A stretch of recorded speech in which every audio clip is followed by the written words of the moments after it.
The SDGs, as you read them out, speak about poverty, hunger, health, education, gender. They speak about clean water and sanitation. They speak about affordable and clean energy. When it comes to affordable and clean energy, you realize right now the world is transitioning into cleaner sources of energy that reduce the pollution that is caused, that brings about global warming, that has adverse effects on our environment. And basically, all aspects of our lives are enshrined in the Sustainable Development Goals. Even picking up from number 8, which is decent work and economic growth. Yeah, currently most young people do not have sustainable ways of earning a living, and the SDGs come as a guideline to ensure that even the opportunities that come about from the different sustainable activities that we engage in actually provide decent work that provides income to the people involved, not only young people. I came across someone during a sustainability event yesterday, and he told me, why are we focusing on young people, yet the SDGs also, you know, involve everybody. Everyone, yeah, the thing is, they affect us all. However, it's for Champions for SDGs, we are a youth-led organization that focuses on young people. However, when adults express interest to participate in our sessions, we actually welcome them to join and be part of it, because we acknowledge that they also have experience working in the different areas of specialization, and we can tap onto that. And that is where SDG number 17, which is on partnerships, comes in to speak about partnerships for the goals. We are able to benefit in one way or another. They can benefit from our innovativeness to come up with current solutions that solve current issues. However, they are also able to assist us with the wisdom of experience in certain areas related to the SDGs. Currently, we have a global concern on climate change, and that is addressed under SDG number 13, which is climate action. And this is one of the major issues that the things that we do even when we are at home actually contribute to adverse effects to the climate. And it seems like we might actually get into a place where the future generation has been compromised. And when you look at the definition of sustainable development, is actually it speaks about being mindful of our actions right now, so that we do not compromise the future generations. All right. So how can one, in participating in the SDG for climate, how can we be mindful of that as a youth? How can we participate in that? So there are many initiatives one can participate in. They can be planting trees. They can be being mindful of usage of, for example, single-use plastics. Recently, we've seen that our country banned single-use plastics, which usually end up in oceans, endangering the lives of marine life and even affecting one of the other SDGs, which is life below water. So there are basic things that you can do at home. You can do things like reusing the tins that you buy. For example, if you buy a plastic, an item that was packaged in a plastic material that can be reused for something else, you can reuse it for that. So that contributes to the circular economy. There is a concept called the circular economy, yes. whereby something can be reused or actually you take care, you can use certain things to do other things that can be of benefit to you, to earn an income or do other things. All right. Yeah. And now, how is tech and SDGs related, or what is the role of tech in promoting sustainable development goals? All right. Tech falls under SDG number 9, which is industry, innovation, and infrastructure. Yeah. Let me take you back to when the COVID-19 pandemic came into the world. Yeah.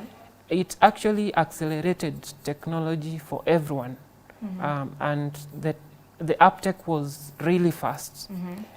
You saw how we were able to transition from physical activities to virtual activities, things which didn't used to be possible.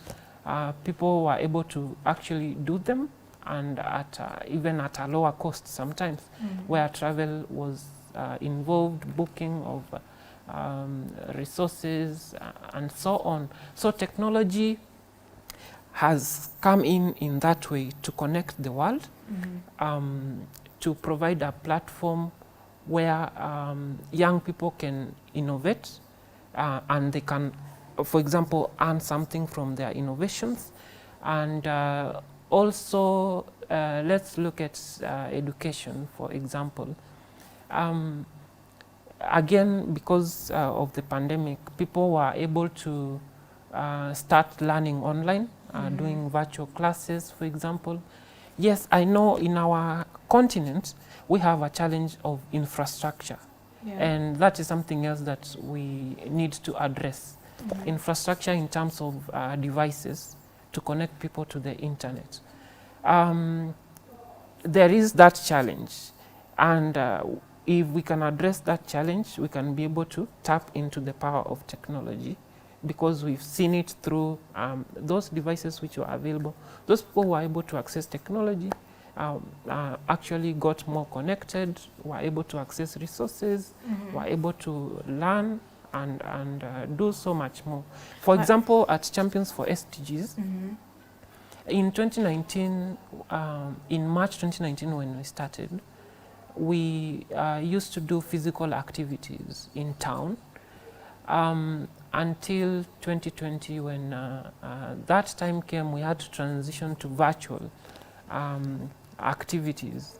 So that is when we discovered the platform which we used, Zoom, whereby we could even get the text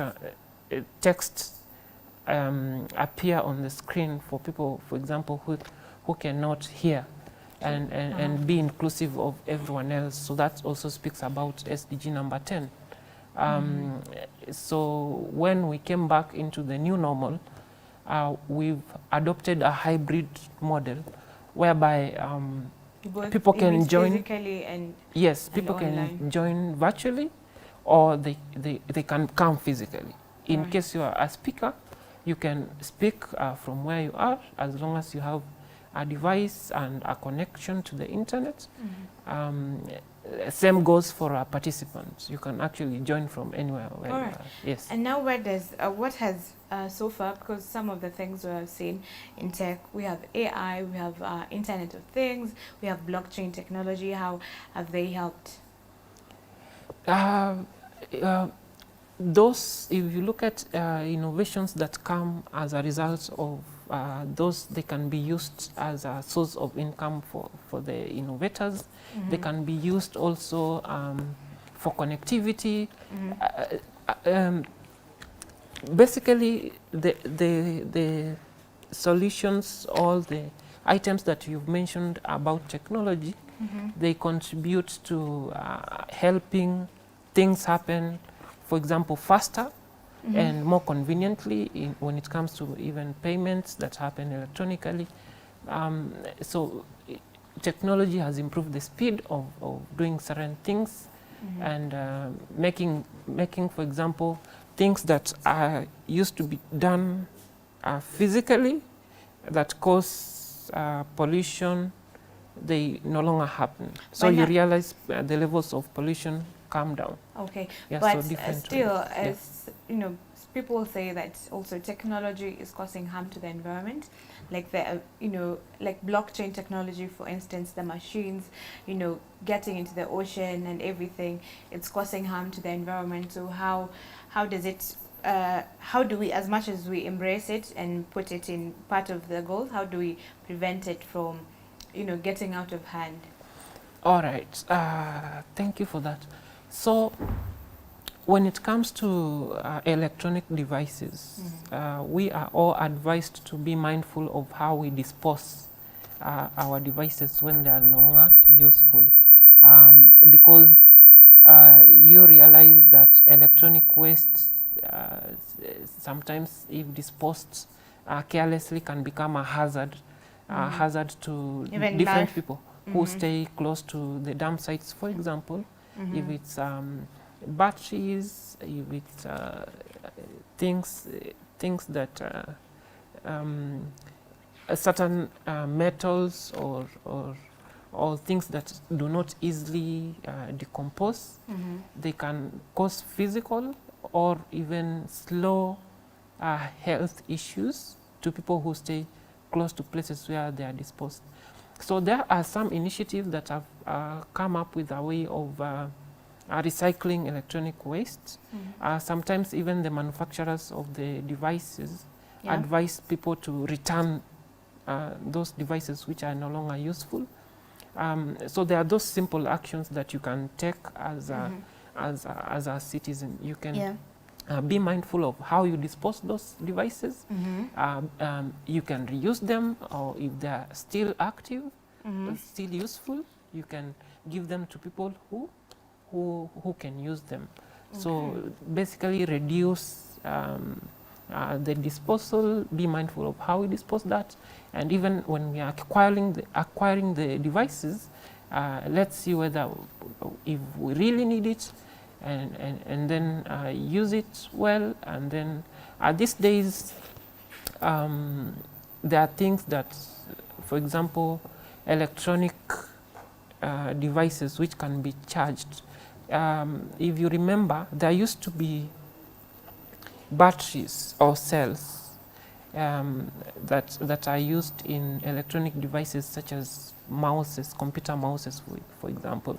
But these days you see that they are rechargeable ones. So you can consider options that are more sustainable. Instead of buying those cells, which you, after some time, you dispose, they are going to become a hazard, they are going to pollute the environment. Instead, you can consider buying something that you can recharge. Okay. Yeah, so that is something more sustainable. Yes. All right. And somewhere on your website, I read that you're very passionate about SDG number 4, quality education. Why? I'm very passionate about quality education because I think it's the foundation of all the other goals, of the things that we are able to achieve through all the other goals. If we are not aware of how for example, of the importance of coexisting peacefully with our neighbors, with other neighboring countries, with different people, that is addressed by SDG number 16. We would end up being in chaos if we are not aware of eating healthy, for example. We are going to end up sick or end up with sometimes lifestyle diseases. So education kind of forms a foundation for me, for us to be able to achieve all the other goals. If we are aware of the importance of respecting diversity, we wouldn't bring about inequalities in how we treat others. This is addressed by SDG number 10. Yeah. Okay. Yeah. And still on education, Yeah. what do you say about the new statistics that Kenya is ranked number 3 globally with the highest number of teenage pregnancies, with 98 teens getting HIV infections weekly? So basically that means that if we are having high rates of teenage pregnancies, that means that possibly there is no information on ways on how people can take care of themselves, be mindful of the actions, or act safely in case they engage in sexual activities. So, for instance, if there is an issue with new HIV infections, there are methods that can be used to reduce those. For example, by educating the youth on why it's important to either behave responsibly as young adults. Yeah. All right. Yeah. Okay. So now, in Kenya, what are some of the wins that we've had with the SDG goals? What are some of the things that we are way ahead in terms of achieving? And what are some of the things that we still fall behind and we need to put more efforts into? Yes, thank you for that. So, as a country, we've been able to achieve quite a number of things. And mainly it's because of multi-stakeholder partnerships. I've happened to be part of the multi-stakeholders engagement that is concerned with the Sustainable Development Goals. Yeah. And this involves other sectors, such as the private sector, academia, other civil society, such as us, the STC, the SDGs unit by the government, and even the media. So as a country, our country has reported during the high-level political forum. So what happens when evaluating the SDGs, member countries of the United Nations ask to report on their progress on achieving the goals during the high-level political forum, which happens in New York every mid-year. So our country has reported twice. So that was in 2017 and 2020. In case you are able to access the internet and then you search for voluntary national reviews for Kenya, you'll see 2 of them. So those ones share progress that our country has made. So there are other countries who have reported more times, others less times. So where we are at, I have seen that there have been multi-stakeholder partnerships towards the SDGs. I've also seen that different stakeholders are aligning themselves towards the goals. And I'm happy about this. And I encourage everyone else to actually align themselves towards the goals and look at the specific targets and see how you can contribute to the progress that we can make towards that. There is still so much more to do. Even when it comes to 2030, I'm not certain whether we'll be able to achieve all the targets. Okay. Yeah, however, we are optimistic that when it comes to that time, we'll have made significant progress towards the goals. There is a lot that has been done. However, there is still so much more that we can do, and especially if we can do it together. Okay. Yes. All right. So now I want you to tell us, as we come to a close on this particular conversation, you're very knowledgeable about these SDGs and you're very passionate about them.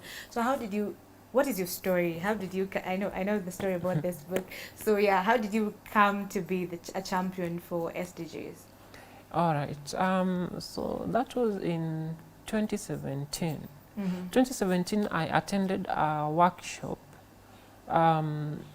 It was about media. It was about communications for civil society organizations and speaking about issues of reproductive health. And after this workshop, the facilitator had 2 of those booklets, and she requested that she can actually award one of those to one of the participants, who will give a good reason why they should be given the booklet. 2 people raised their hands and spoke ahead of me. Those were adults. They gave their reason. When it came to my time, I was the 3rd person. I raised my hand and then said, that time I was 21. I was a few years. Yes, I've just passed my adolescent years. 21 to yeah. Yeah. So I told them I'll be here long enough to see the 2030 Agenda for Sustainable Development coming into actualization. So I deserve this booklet because I'm the youngest person who gave the reasons. Okay, I got the book straight away. I went and shelved it. Yeah, mostly when we go to workshops and conferences, sometimes we get those reading materials and then we shelve them. I did exactly that for a year. In March 2019, I kind of was disappointed with an internship that I was doing. I was not absorbed, and I was looking for something meaningful to do. And while looking through my stuff, I came across that booklet. I read through it. I found the issues very current. And I thought, why not come up with an initiative to educate other young people like me on this agenda. That is how I brought together 3 of my colleagues, so we were 4 in total. We sat somewhere on the grass and then we planned out what we'd like to do with the SDGs. We organized our first meetup session as a team, and then we organized information sessions thereon, generally speaking about the SDGs. And then later on, we continued to host many more physical sessions, webinars, and later on hybrid events on sessions on the SDGs. Wow, amazing. I just love how you've been able to keep this book for since I love that book, and I'm going to keep it so well because it always reminds me of where I have come from. Yes. And why is finally, why are you so passionate about these goals, the SDG goals, and why does the person watching you right now need to be a part of the initiative? First of all, I happened to be a young person when I came across this, and they felt something that I have a mandate to actually do something about it. And even though I know I have studied technology, now that I'm so passionate about this, I went in and did so much online courses where I accumulated knowledge on this topic. And I would like our viewers to also, in case you'd like to learn more about the Sustainable Development Goals, you can check out globalgoals.org, read about them. And also during our upcoming information sessions for the SDGs, we usually give out the SDGs booklets, such as the one which I'm holding right here. These ones, we've approached the State Department for Planning, which houses the SDGs unit, and they were kind enough to give us these booklets, which they have with them.